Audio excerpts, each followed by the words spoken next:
नमस्कार दोस्तों, मेरा नाम है रंजनी और स्वागत है मेरे YouTube चैनल पूजा व्रत और आध्यात्मिकता में। वीडियो पसंद आए तो लाइक और सब्सक्राइब जरूर कीजिएगा। तो चलिए दोस्तों, आज के विषय पर चलते हैं।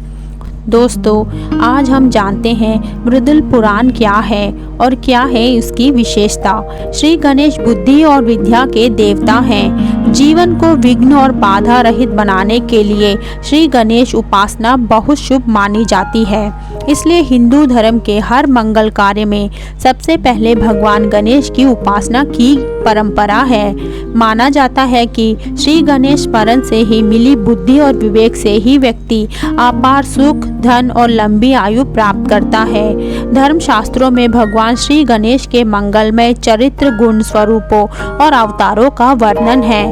भगवान को आदिदेव मानकर परब्रह्म का ही एक रूप माना जाता है। यही कारण है कि अलग अलग युगों में श्री गणेश के अलग अलग अवतारों ने जगत के शोक और संकट का नाश किया। इसी कड़ी में मृदुल पुराण के मुताबिक भगवान श्री गणेश के 32 मंगलकारी स्वरूप नाम के मुताबिक भक्त को शुभ फल देते हैं। मृदुल पुराण एक उपपुराण है जिसमें गणेश से संबंधित कई कहानियां और कर्मकांडीय तत्व शामिल है। गणेश पुराण और मृदुल पुराण ये केवल 2 पुराण ग्रंथ हैं जो विशेष रूप से भगवान गणेश को समर्पित है। गणेश पुराण और मृदुल पुराण में भगवान गणेश जी को अंतिम सत्य का प्रतिनिधित्व माना गया है। वैसे तो भगवान गणेश जी की अभिव्यक्तियां अनंत है, लेकिन उनके 8 अवतार सबसे महत्वपूर्ण हैं। इन अवतारों में से प्रत्येक के लिए पाठ को खंडों में व्यवस्थित किया गया है। श्री गणेश के इन अवतारों का वर्णन गणेश पुराण, मृदुल पुराण, गणेश अंक आदि ग्रंथों में मिलता है। ये गणेश के 4 अवतारों के समान नहीं है जिनका वर्णन गणेश पुराण में किया गया है। गणेश के 8 अवतार मृदुल पुराण में वर्णित अवतार विभिन्न ब्रह्मांडीय युगों में हुआ था। मृदगला पुराण इन अवतारों का उपयोग दुनिया के प्रगतिशील निर्माण से जुड़ी जटिल दार्शनिक अवधारणाओं को व्यक्त करने के लिए करता है। प्रत्येक अवतार निरपेक्ष के एक चरण का प्रतिनिधित्व करता है, क्योंकि यह सृजन में प्रकट होता है। ये 8 अवतार एक क्रम में प्रकट होते हैं। वक्रतुंड घुमावदार सूंड श्रृंखला में पहली बार सभी न्यायकों के सम्मुच के रूप में निरपेक्ष का प्रतिनिधित्व करता है, जो ब्रह्मा के रूप का एक अवतार है। इस अवतार का उद्देश्य राक्षस मत्स्यासुर को दूर करना है। उनका पर्वत सिंह है। एक दंत एकाल दांत सभी व्यक्तिगत आत्माओं के समुच्चय का प्रतिनिधित्व करता है, जो ब्रह्मा की आवश्यक प्रवृत्ति का एक अवतार है। इस अवतार का उद्देश्य मादासुर राक्षस पर विजय प्राप्त करना है। उसका माउंट एक माउस है। महोदर, वक्रतुष और एकदंत दोनों का संश्लेषण है। यह निरपेक्ष है क्योंकि यह रचनात्मक प्रक्रिया में प्रवेश करता है। यह ब्रह्मा के ज्ञान का एक अवतार है। इस अवतार का उद्देश्य राक्षस महासुर ब्रह्म को दूर करना है। माउंट एवं माउस है। गजब वक्त हाथी का चेहरा महोदर का एक समकक्ष है। इस अवतार का उद्देश्य राक्षस लोबासुर को दूर करना है। उसका माउंट एक माउस है। लंबोदर 4 अवतारों में से पहला है, जो उस चरण के अनुरूप है जहां पुराणिक देवताओं का निर्माण किया जाता है। लंबोदरा ब्रह्मा की शुद्ध शक्ति से मेल खाती है। इस अवतार का उद्देश्य राक्षस क्रोधासुर को दूर करना है। असामान्य रूप में पोषण सूर्य से मेल खाती है। वह ब्रह्मा के प्रकाशमय स्वरूप के अवतार है। इस अवतार का उद्देश्य राक्षस कामासुर पर विजय प्राप्त करना है। उसका पर्वत मोर है। विघ्नराज बाधाओं का राजा विष्णु से मेल खाता है। वह ब्रह्मा की संरक्षण प्रकृति का एक अवतार है। इस अवतार का उद्देश्य राक्षस मामासुर को दूर करना है। उसका पर्वत आकाशीय नाग है। धूम्रवन शिव से मेल खाता है। वह ब्रह्मा की विनाशकारी प्रकृति का एक अवतार है। इस अवतार का उद्देश्य अभिमानसुर राक्षस पर विजय प्राप्त करना है। उसका माउंट एक माउस है। अन्य मान्यताओं के अनुसार गणेश जी को 32 रूपों में दर्शाया गया है, जैसे कि श्री बाल गणपति 6 भुजाओं और लाल रंग का शरीर। दूसरा, श्री तरुण गणपति 8 भुजाओं वाला रक्त वर्ण शरीर। तीसरा, श्री भक्त गणपति 4 भुजाओं वाला सफेद रंग का शरीर। चौथा, श्री वीर गणपति 10 भुजाओं वाला रक्त वर्ण शरीर। पांचवा, श्री शक्ति गणपति 4 भुजाओं वाला सिंदूरी रंग का शरीर। छठा, श्री द्विज गणपति 4 भुजाधारी शुक्र वर्ण शरीर। सातवां, श्री सिद्धि गणपति 6 भुजाधारी पिंगल वर्ण शरीर। आठवां, श्री विघ्न गणपति 10 भुजाधारी सुनहरी शरीर।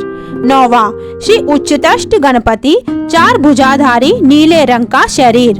10वां, श्री हेरांबर गणपति 8 भुजाधारी गौर वर्ण शरीर।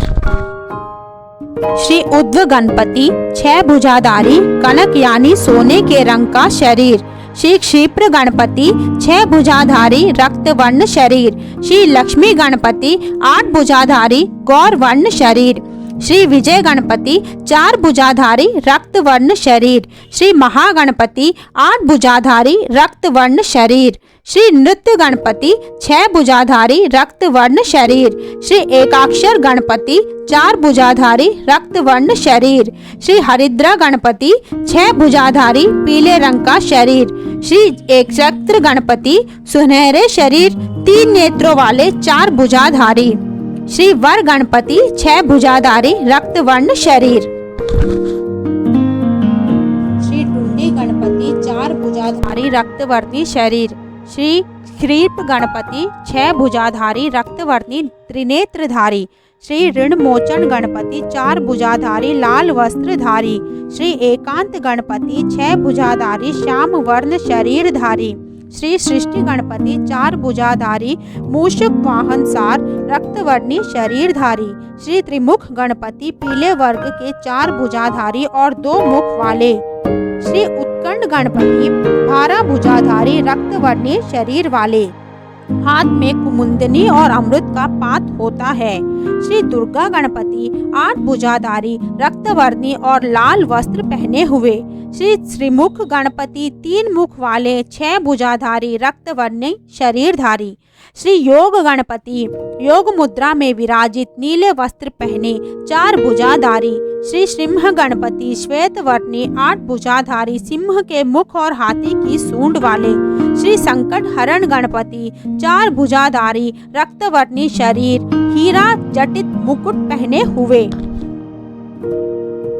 दोस्तों, उत्तरकाशी जिले के डोंडीताल को गणेश जी का जन्म स्थान माना जाता है, जहां पर माता अन्नपूर्णा का प्राचीन मंदिर है, जहां गणेश जी अपनी माता के साथ विराजमान हैं।